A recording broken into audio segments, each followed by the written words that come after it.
Well, sometimes complimenting or upsetting the balance of the designing women is Meshach Taylor. What an interesting name. You got two brothers? No, I don't. You know where that joke's going. You know, that's not the first time I've heard it. But is it in the family somewhere, though? No, actually, I'm the only one that has that particular kind of a name. My brother's name is Hussein. Yeah. Okay, what's happening in my family is everybody gets their own name, and it's unique. So my name is unique, my brother's name is unique, and all my kids have unique names that somehow speak to their spirituality. Plus, people don't forget you. That's true, too. I said you sometimes supplemented, sometimes upset the balance there. How does your character of Anthony Bouvier kind of wind in and around the action of this show? Can you give me some examples of the sort of things you're up to? Well, Anthony will be put into a situation that he gets in trouble a lot, okay? He has to rescue himself. I'll put it like this, because that's how Linda writes it. I'll get into a problem, but then I'll figure a way out of it myself. And that's good, but I'll usually drag everybody else into it as well and get them involved in it.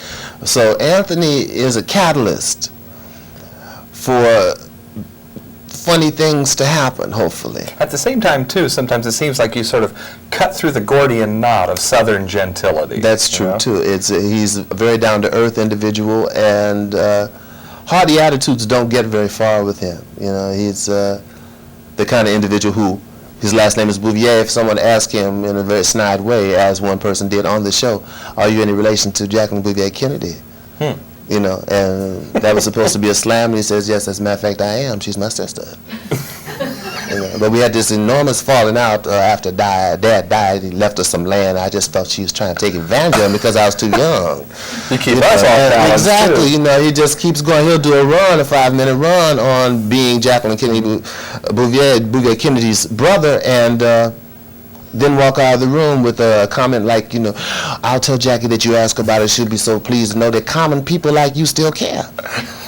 And this is what I say to the people from the driving club. So, you know, they're like, oh, who is he? And, you know, also relating to the way the character got into the series as part of a rehabilitation program, you yourself apparently have worked with rehab programs on the streets. If you could describe that. Yes, I put together a program with a lady named Wilma Green in Indianapolis, Indiana, when I was working for a television station there. A theater program for a street gang called the Pythons. We got Eli Lilly to fund it, and we got an old church, and the Pythons fixed the whole thing up. We just asked them, you know, you guys want to have a place where we can do this theatrical thing, where you can do music and whatever, put together shows and just keep off the street, you know. And they were like, yeah, okay. They came in, they did murals on the walls, they did things that they were not supposed to be able to do. They didn't have the sensitivity to do the whole, you know, spiel that you get. But the reality of the situation was they just had no place to go. Anything in your own background that led you to such an interest? Other than my father being a sociologist and the fact that I was politicized at an early age by those Quakers. Uh-oh. Yes, those Quakers did it to me. They took me away to camps and stuff when I was a young kid, and I met people from all over the world, different walks of life, who had social conscience. And so it affected me, and hopefully I developed one that is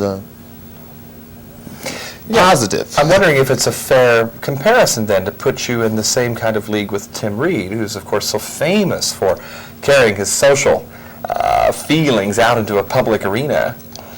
Well, Tim and I are friends from Chicago. We both worked in Chicago for some time. And I don't know, I think maybe you'll hear more from me when I get the opportunity to speak a little louder.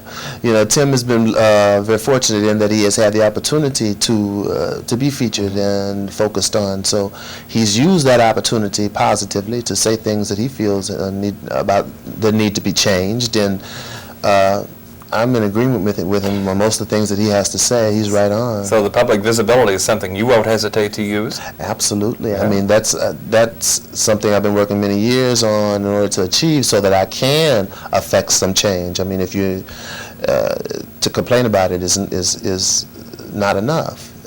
if you're in a position to do something, then that's what you should do. You should try to do something. At least tell people about it, make people aware. How does a writer from Missouri get into a bunch of Southerners involved in this show? Or do you call Missouri the South also? Absolutely. No, wait a minute. It's as South as you can get. It certainly is. Down in Branson, maybe. Oh, well, no. You have Poplar Bluff, too?